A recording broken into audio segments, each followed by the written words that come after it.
Hi hello namaste friends, welcome to my YouTube channel tech world with Praneeka. Friends, ನೀವು ನೋಡ್ತಾ ಇದ್ದೀರಾ tech world with Praneeka YouTube channel. Friends, ಇವತ್ತಿನೋಡಲ್ಲಿ ಕರ್ನಾಟಕ ಕಟ್ಟಡ ಮತ್ತು ಇತರ ನಿರ್ಮಾಣ ಕಾರ್ಮಿಕ ಕಲ್ಯಾಣ ಮಂಡಳಿ ವತಿಯಿಂದ ಶೈಕ್ಷಣಿಕ ಧನ ಸಹಾಯಕ್ಕೆ ಏನು ಅರ್ಜಿ ಕರೆದಾರಲ್ಲ, ಆ ಅರ್ಜಿ ಕರೆದಿರ್ತಕ್ಕಂಥ ವಿದ್ಯಾರ್ಥಿಗಳಿಗೆ ಒಂದು ಬಿಗ್ ಶಾಕಿಂಗ್ ನ್ಯೂಸ್ನ ಕೂಡ ಕೊಟ್ಟಿದ್ದಾರೆ ಮತ್ತು ಅದರ ಜೊತೆಗೆ ಒಂದು ಗೆಜೆಟ್ ಕೂಡ ಹೊರಡಿಸಿದ್ದಾರೆ. ಏನು ಗೆಜೆಟು ಮತ್ತು ಅದರಲ್ಲಿ ಏನೇನು ಬರುತ್ತೆ ಅನ್ನೋ ಸಂಪೂರ್ಣ ಮಾಹಿತಿ ತಿಳಿಸ್ಕೊಡ್ತಾ ಹೋಗ್ತೀನಿ.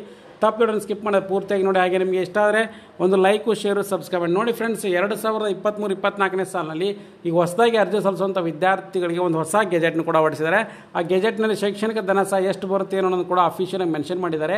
ಸೊ ಈ ಮುಂಚೆ ಏನು ನಿಮಗೆ 50,000 60,000 ರೂಪಾಯಿ ಬರ್ತಾಯಿತ್ತು, ಸೊ ಆ ಥರದ ಅಮೌಂಟ್ ಬರೋದಿಲ್ಲ. ಈಗ ಏನು ಡ್ಯೂಸ್ ಮಾಡಿದ್ದಾರೆ, ಏಕೆಂದರೆ ನಂಬರ್ ಆಫ್ ಅಪ್ಲಿಕೇಶನ್ಸ್ ಜಾಸ್ತಿ ಆಗಿರೋದ್ರಿಂದ.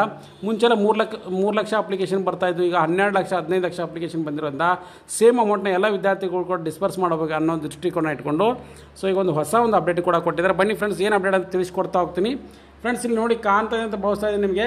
ಕರ್ನಾಟಕ ಕಟ್ಟಡ ವಿತರ ನಿರ್ಮಾಣ ಕಾರ್ಮಿಕ ಕಲ್ಯಾಣ ಮಂಡಳಿ ವತಿಯಿಂದ ಕರ್ನಾಟಕ ಸರ್ಕಾರದ ಸಚಿವಾಲಯ ವಿಕಾಸಸೌಧ ಬೆಂಗಳೂರು 16/3/2024 ಒಂದು ಏನು ಮಾಡಿದ್ದಾರೆ ಅಂದರೆ ಒಂದು ಅಫಿಷಿಯಲ್ ಆಗಿ ಹೊಸ ಅಪ್ಡೇಟ್ನು ಕೂಡ ಬಿಟ್ಕೊಟ್ಟಿದ್ದಾರೆ. ಫ್ರೆಂಡ್ಸ್, ಏನು ಅಪ್ಡೇಟ್ ಅಂತಂದರೆ ಈ ಕಟ್ಟಡ ಇತರ ನಿರ್ಮಾಣ ಕಾರ್ಮಿಕ ಕಲ್ಯಾಣ ಮಂಡಳಿ ವತಿಯಿಂದ ಸೊ ಕರ್ನಾಟಕ ಸರ್ಕಾರವು ಇತರ ನಿರ್ಮಾಣ ಕಾರ್ಮಿಕ ಕಲ್ಯಾಣ ಮಂಡಳಿ ವತಿಯಿಂದ ಏನು ಅಧಿಸೂಚನೆ ಹೊರಡಿಸಿದೆ, ಅದರಲ್ಲಿ ಈಗ ಹೊಸದಾಗಿ ಒಂದು ಅಮೌಂಟ್ ಕೂಡ ಡಿಸ್ಪರ್ಸ್ ಮಾಡೋಕ್ಕಂತ ಕೊಟ್ಟಿದ್ದಾರೆ.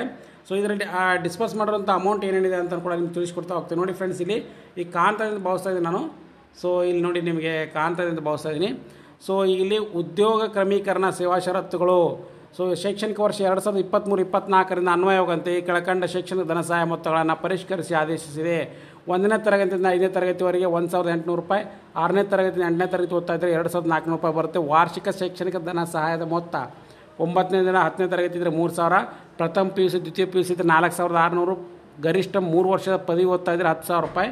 BTech ಓದ್ತಾ ಇದ್ದರೆ ಅವರಿಗೆ ಅವು ಕೂಡ 10,000 ರೂಪಾಯಿ. ತಾಂತ್ರಿಕ ಪದವಿ ಅಂದರೆ ಇಂಜಿನಿಯರಿಂಗ್ ಓದ್ತಾ ಇದ್ದರೆ, ವೆಟರ್ನರಿ, ಸೊ MBBS ಈ ಥರ ಓದ್ತಾ ಇದ್ರೆ 10,000 ರೂಪಾಯಿ ಬರುತ್ತೆ. ಸ್ನಾತಕೋತ್ತರ ಪದವಿ ಗರಿಷ್ಠ 2 ವರ್ಷ ಓದ್ತಾ ಇದ್ದರೆ ಅಂದರೆ MTech PG ಅದು ಓದ್ತಾ ಇದ್ದರೆ ಸೊ ಅಂಥ ಒಂದು ವಿದ್ಯಾರ್ಥಿ 10,000 ರೂಪಾಯಿ ಬರುತ್ತೆ.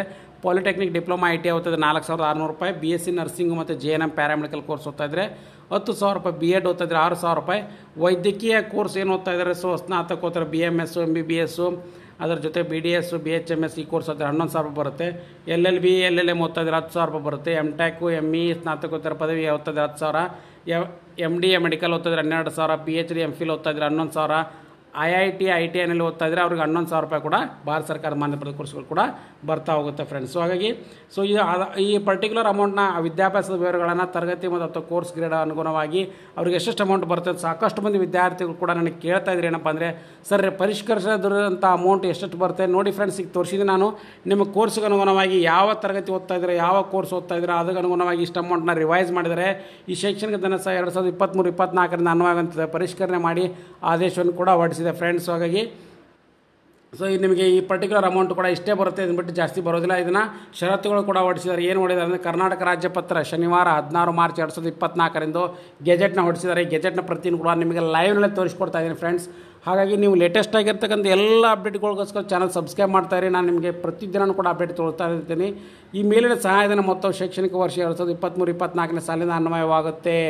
ಶೈಕ್ಷಣಿಕ ಧನ ಸಹಾಯ ಕೋರಿ ಅರ್ಜಿ ಸಲ್ಲಿಸುವ ವಿದ್ಯಾರ್ಥಿ ಹಿಂದಿನ ಶೈಕ್ಷಣಿಕ ವರ್ಷದಲ್ಲಿ ಉತ್ತೀರ್ಣರಾಗಿರಬೇಕು ಮತ್ತು ಪ್ರಸಕ್ತ ಶೈಕ್ಷಣಿಕ ವರ್ಷದ ದಾಖಲಾತಿಯನ್ನು ಪಡ್ಕೊಂಡಿರಬೇಕಾಗಿದೆ. ಅಡ್ಮಿಷನ್ನ ಶೈಕ್ಷಣಿಕ ಧನ ಸಹಾಯಕ್ಕೆ ಅರ್ಜಿ ಸಲ್ಲಿಸುವ ಸಮಯದಲ್ಲಿ ನೋಂದಾಯಿತ ಕಟ್ಟಡ ಕಾರ್ಮಿಕರ ನೋಂದಣಿ ಸದಸ್ಯತ್ವ ಅಂದರೆ ಮೆಂಬರ್ಶಿಪ್ ಕಾರ್ಡು ಚಾಲ್ತಿಯಲ್ಲಿರಬೇಕು. ಶೈಕ್ಷಣಿಕ ವರ್ಷದ ಪೂರ್ವದಲ್ಲಿ ಮೇ 31 ನೋಂದಣಿಯಾದ ಕಟ್ಟಡ ಮತ್ತು ಇತರ ನಿರ್ಮಾಣ ಕಾರ್ಮಿಕರು ಮಾತ್ರ ಶೈಕ್ಷಣಿಕ ವರ್ಷದ ಶೈಕ್ಷಣಿಕ ಧನ ಸಹಾಯಕ್ಕಾಗಿ ಅರ್ಜಿ ಸಲ್ಲಿಸಲು ಅರ್ಹರಿರ್ತಾರೆ. ಅಂದರೆ ಮೇ 31 ಯೋಗಾಗಿ ನಿಮ್ಮ ತಂದೆ ತಾಯಿ ಲೇಬರ್ ಕಾರ್ಡ್ನ ಮಾಡಿಸ್ಕೊಂಡು ಅದು ಚಾಲ್ತಿಯಲ್ಲಿರಬೇಕು, ಅಪ್ರೂವ್ ಕೂಡ ಆಗಿರಬೇಕು. ಅಂಥ ಒಂದು ವಿದ್ಯಾರ್ಥಿಗೆ ಮಾತ್ರ ಏನಂದರೆ ಈ ಪರ್ಟಿಕ್ಯುಲರ್ ಸ್ಕಾಲರ್ಶಿಪ್ಗೆ ಅಪ್ಲಿಕೇಶನ್ ಹಾಕಲಿಕ್ಕೆ ಎಲಿಜಿಬಲ್ ಇರುತ್ತೆ. ಅದನ್ನು ಬಿಟ್ಟು ಬೇರೆ ಯಾವುದೇ ತಿಂಗಳಲ್ಲಿ ಮಾಡಿಸ್ಕೊಂಡಿದ್ರೆ ಅವರು ಎಲಿಜಿಬಲ್ ಇರೋದಿಲ್ಲ. ಈ ಮೇಲಿನ ಪಟ್ಟಿ ನಿಗದಿಪಡಿಸಿದ ತರಗತಿಗಳು ಅದೇ ಅವಧಿಯ ತತ್ಸಮಾನ ವಾಸಕ್ಕೆ ಇರುವ ಶೈಕ್ಷಣಿಕ ಧನ ಸಹಾಯವನ್ನು ಪಡೆಯಲಿಕ್ಕೆ ಅರ್ಹರಿರ್ತಾರೆ ಅಂತೇಳಿ ಸರ್ಕಾರದ ಕಾರ್ಯದರ್ಶಿ ರಾಜ್ಯಪಾಲರ ಅನುಸಾರ ಕಾರ್ಮಿಕ ಇಲಾಖೆಯಿಂದ ಅಧಿಕೃತವಾಗಿ ಗೆಜೆಟ್ನು ಕೂಡ ಹೊರಡಿಸಿದ್ದಾರೆ. ಗೆಜೆಟ್ ಕಾಪಿನೂ ಕೂಡ ನಿಮ್ಮ ಎದುರುಗಡೆ ತೋರಿಸಿದ್ದೀನಿ. ಸೊ ಈ ಕಂಡೀಷನ್ಸ್ ಕೂಡ ಫುಲ್ಫಿಲ್ ಆಗ್ತವೆ.